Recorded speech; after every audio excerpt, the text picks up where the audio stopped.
ओम नमो भगवतो वासुदेवाय नमः। अध्याय सेकंड और गीता का सार, श्लोक नंबर 41।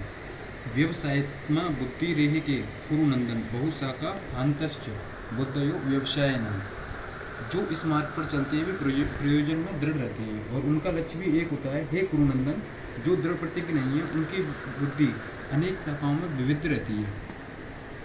यहाँ दृढ़ श्रद्धा की कृष्ण भावनामृत द्वारा मनुष्य जीवन की सर्वोच्च सिद्धि प्राप्त कर सकेगा। व्यवसायत्मकता बुद्धि कहलाती है। चैतन्य चरित्रामृत में कहा गया है, श्रद्धा शब्दे विश्वास कहे सुदृढ़ निश्चय, कृष्ण भक्ति कहले सर्वकर्म कृत्य है।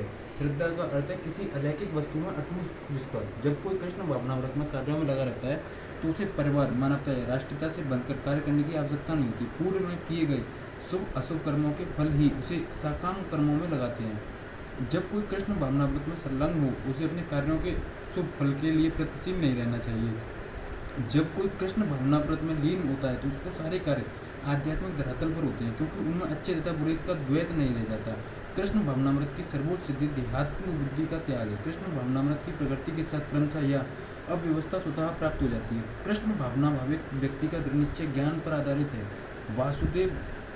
वासुदेवा सर्वम इति सा महात्मा सुदृढ़। कृष्ण भावना भावित व्यक्ति अत्यंत दुर्लभ जीव है, जो भली भांति जानता है कि वासुदेव या कृष्ण समस्त प्रकट कारणों के मूल कारण है। जिस प्रकार वृक्ष की जड़ सींचने पर स्वतः ही पत्तियों तथा टहनियों में जल पहुंच जाता है, उसी तरह कृष्ण भावनामृत होने पर मनुष्य प्रत्येक प्राणी की अर्थात अपने परिवार की सामाजिक मानवता सर्वोच्च सेवा कर सकता है। यदि मनुष्य के कर्मों में से कृष्ण प्रसन्न हो जाए तो प्रत्येक व्यक्ति संतुष्ट होगा।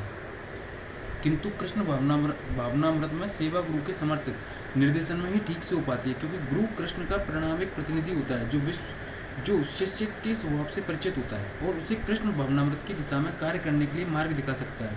अतः कृष्ण भावनामृत में दक्ष होने के लिए मनुष्य को दृढ़ता से कर्म करना होगा, कृष्ण के प्रतिनिधि की आज्ञा का पालन करना होगा, उसे गुरु के उपदेशों को जीवन का लक्ष्य मान लेना होगा। श्री विश्वनाथ चक्रवर्ती ठाकुर ने गुरु की प्रसिद्धि प्रार्थना में उपदेश दिया। क्या उपदेश दिया वो सुनो। यश्च प्रसादत भगवतो प्रसादो यश्च प्रसादना गति कुतो अपि ध्यान वस्तु तंपव्य शस्त्र संध्या वंदे गुरु श्री चरणा विंदम।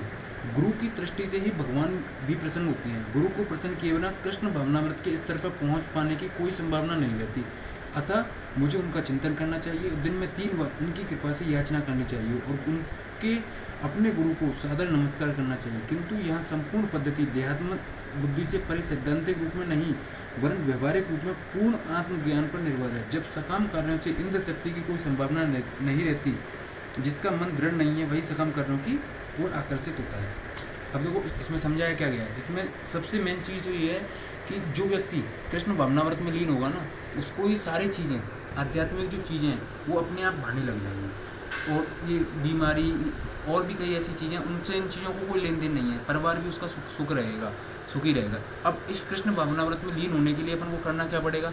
सबसे पहले अपन को गुरु की शरणों में जाना पड़ेगा, क्यों बिना गुरु के कृष्ण भावनामृत होना पॉसिबल नहीं है। ये चीज़ इस श्लोक के माध्यम से समझाई गई है। ओम नमो भगवते वासुदेवाय नमः।